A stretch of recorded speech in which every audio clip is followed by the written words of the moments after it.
Hi, guys and ladies. Welcome back to another exciting episode of Being an Analyst podcast. This is episode number 14. Thank you for listening to all the other episodes. And on this episode number 14, we're talking about a real question. Is South Africa ready for the fourth industrial revolution? We've had too many keynotes being presented. We've had too many experts presenting. But we're actually asking this because it's a conundrum. For those of us that are overworked, we're excited for 4IR. Those who are actually looking for jobs are actually scared for 4IR. Don't worry about the answer in this podcast, because at the end of the podcast, there's a poll for you to partake and have your say. The answer is just a yes or no. Do you think we are ready for 4IR or not? Just listen to the whole of the podcast to hear some of the views that might help you make your decision. All of that just after the theme song.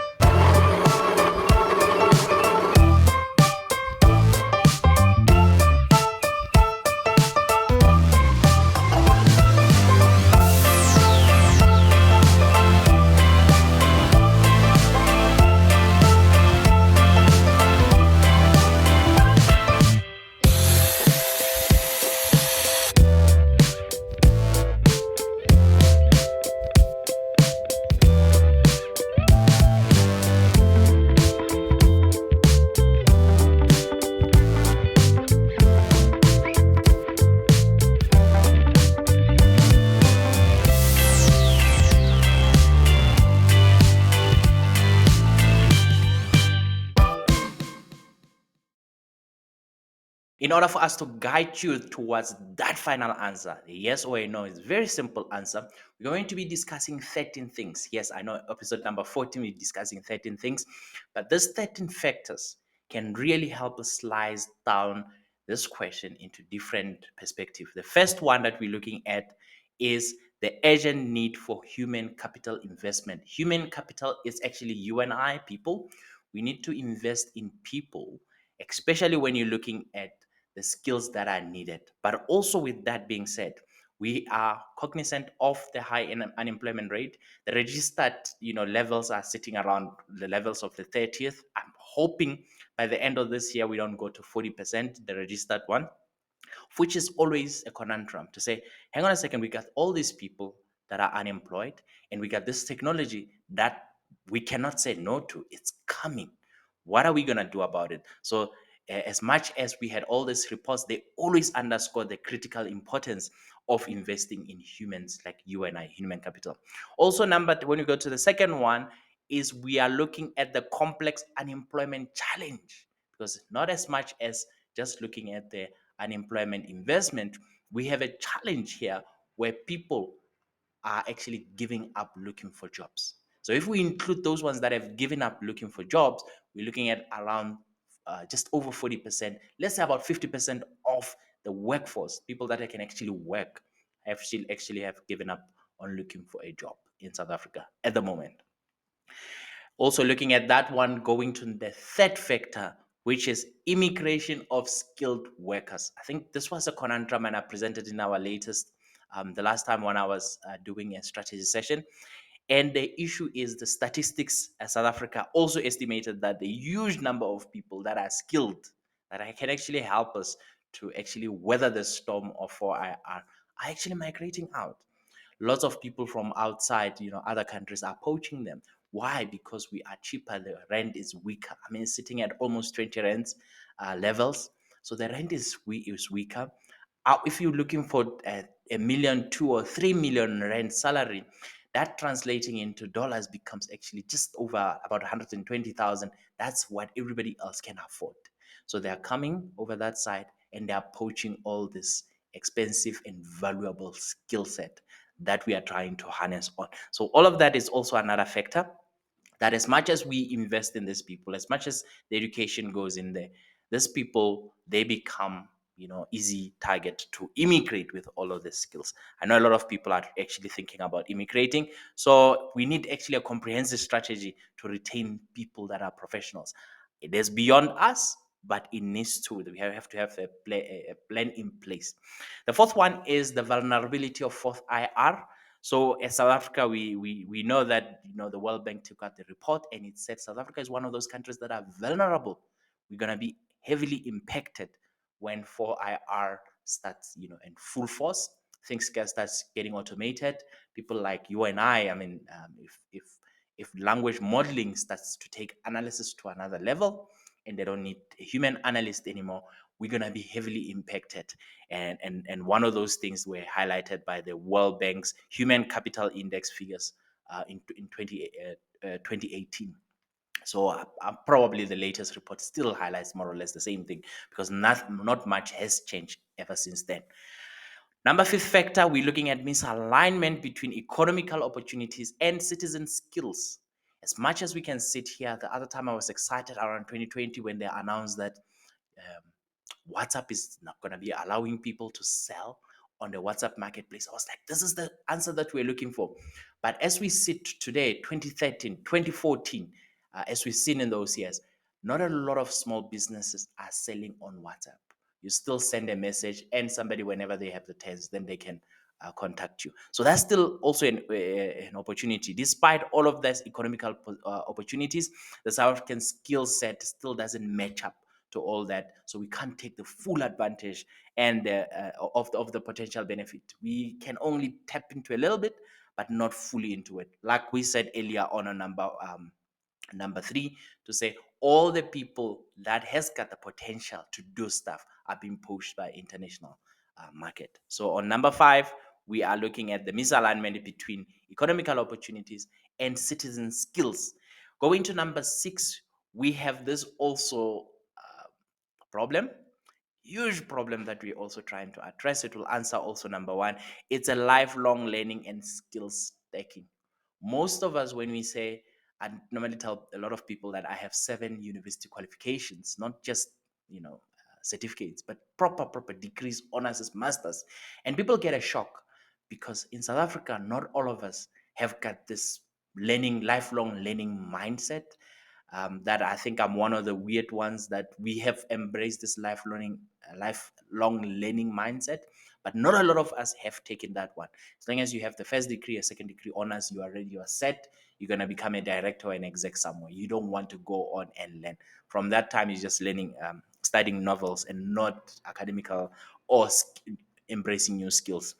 So when it comes to skill stacking, meaning you're a finance person, you're stacking up with auditing, you're stacking up with IT, you're stacking up with another skill, maybe even gardening and interior designing. When it comes to that skill stacking, we haven't actually gotten to the culture that helps us to do a proper skill stacking. So we're still lagging behind on that case. Okay, that lifelong learning and skill stacking, big red one. Number seven, we're looking at the mass skill development project. This mass skill development project will be quite helpful when you're looking at manufacturing. You're looking at industries like steel industries. You're looking at mining.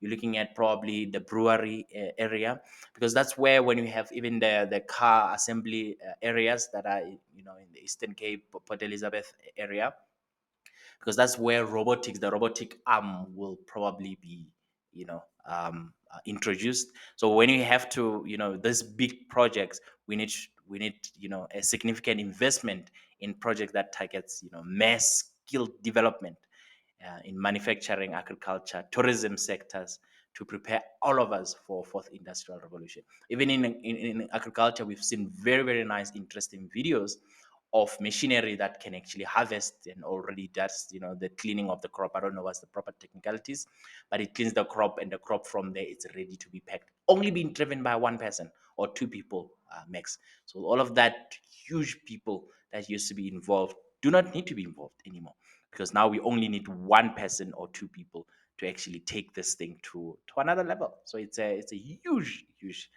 opportunity.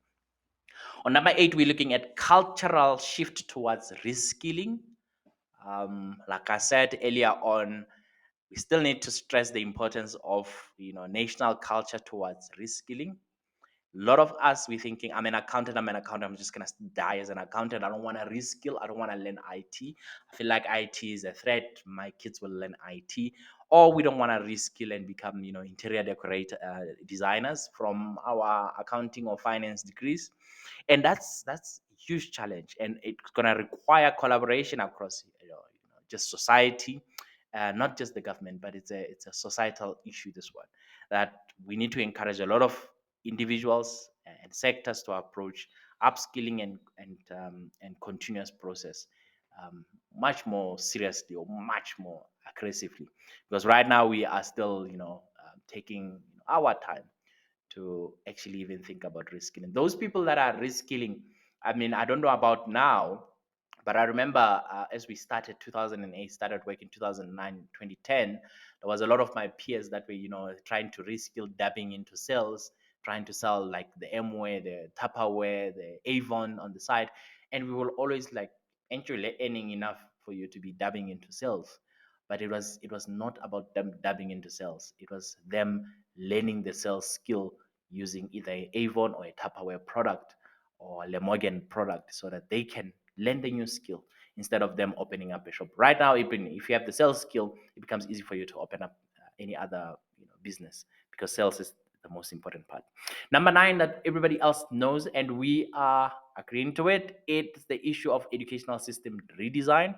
Not just, we're not saying it's not the issue of no, it's not up to par or not, but it's actually just redesigning it in such a way that we are promoting problem solving skills, not just dwelling on maths and science, but I'm just saying problem solving skills. I'm a big advocate of analysts that are both quantitative, which is numbers, and qualitative, which is words and feelings and whatever the case is. So only thing else that's important here is promoting problem solving skills. Also to that is computational thinking, knowing exactly what goes into the computer before I punch in the numbers. Another one is multidisciplinary skills that goes hand in hand with skill stacking, meaning that I'm just not a data analyst anymore. I can also do other things. Maybe I'm good in marketing, so I do marketing related data analysis and systems thinking, which is when you have a big problem, who are the all that people that are involved in this problem, and how do we solve that problem? So system thinking, as long as we're still lagging behind, we're still gonna have a big problem when 4IR comes in. Number 10, we're looking at collaborative approach. Collaborative approach highlights the necessity for um, collaboration among government, private sector, and labor unions. Looking at it that way, because most of the time, what we're going through, we need that tribe voice to come together, so that as we sit in the middle, they can open up for us. The fourth party that can come in there sometime is the academic institutions, because we want to be able to learn what we can do at work, and we want the government to allow us to do what we have learned. A typical example is, if I've learned about how to make a self-driving car, currently I've learned that in university, government has not approved a self-driving car to drive. So even if I have, the license for that, government is not going to be in the party.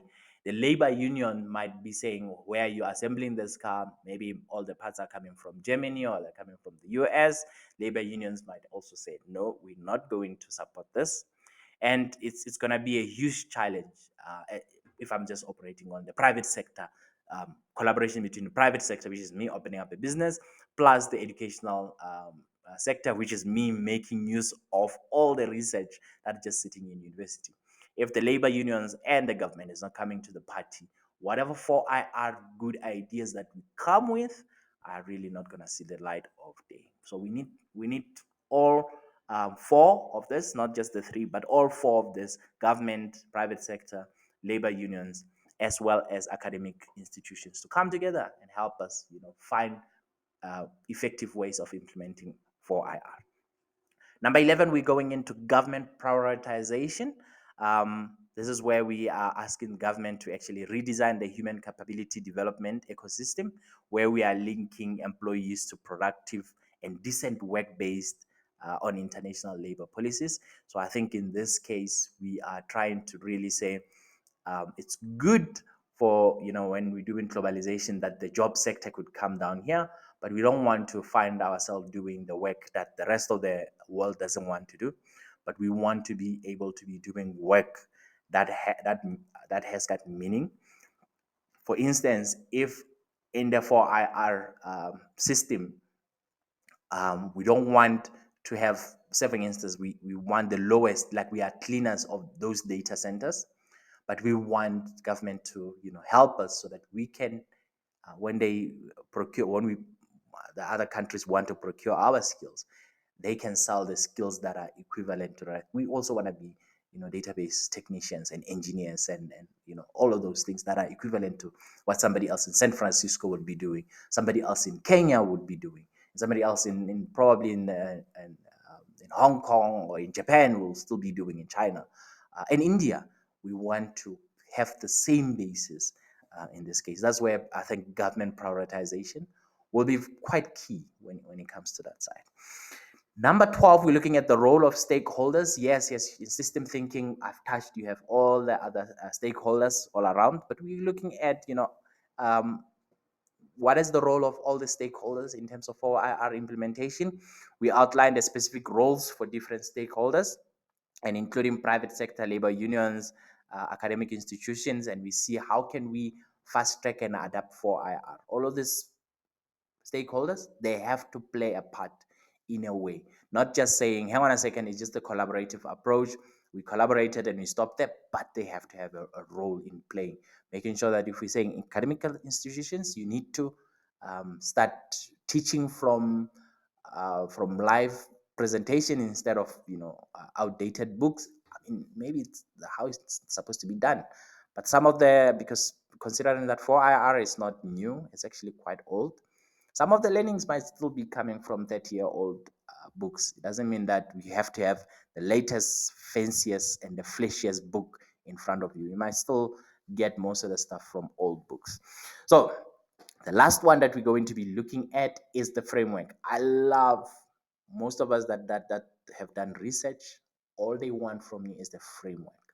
So here I'm finishing up with a framework. So we need a framework where we can put all of these things together, facilitated by probably the Human Resource Development Council, and probably that commission that President put together in 2018. I think it was called the Presidential Commission on 4IR, and also driven by the Digital Skills Forum, just to have a clear framework to say, hang on a second, we are the Human Resource Development Council, we are the Presidential Council on 4IR, and we are the Digital Skills Forum. This is the framework that we're going to be implementing when we're taking a general minor and we're transitioning that person into having a role within the 4IR, because you need a framework to say, okay, a minor used to do this, used to take the pick and a shovel, go downstairs and then pick on the rock until you get gold. But if we mechanizing the whole process with artificial or intelligent machine that can actually sense with sensors and all of those, what will be the role of a miner in a new world? And that is not just the thumbs up to say we're going onto career websites and just apply if you have the skill, but it is an important factor that needs a model itself, a framework itself. So just in summary, they're looking at all of this, we emphasizing the need for immediate and collaborative actions that addresses most of the challenges and opportunities that are presented by the fourth industrial revolution, especially here in South Africa. We can be excited, others could be fearful, but it's our feelings that will make the adoption or the rejection take much longer. But I think it is up to us, like what I've done now, where we are saying, you know what, we're going to dedicate our careers into educating other people about what's out there. Should we fear this or should we not fear it? And even if we're not fearing it, I mean, we're just not sending people into a trap for their heads to be chopped off. We need to be fair and give out a fair representation. We need to be, that clear. So that's the question. I gave you 13 things to think about. And the question is, are we ready? As soon as you listen to this podcast, are we ready to implement fourth industrial revolution right now? Your answer should probably be thinking about, will the rest of the world wait to say, hang on a second, South Africa is not ready, we're not going to implement self-driving car. So now Waymo is already picking up people in San Francisco and them without a driver. You can order a self-driving car on the app and it comes. The government will block that for us for maybe a short while, but just like we know how Uber did it, the taxi drivers tried to take it out, but Uber is here, Bolt is here, and many more apps that are here. And Talifani is also doing quite well with Spaza Eats, which is influenced by Uber. But right now, what's going to happen if more advanced technologies are coming through? Are we going to say, hang on a second, we never reskilled and we're going to wait? Or are we going to say, you know what, we're going straight head on? We are ready. We will learn as this plane is flying.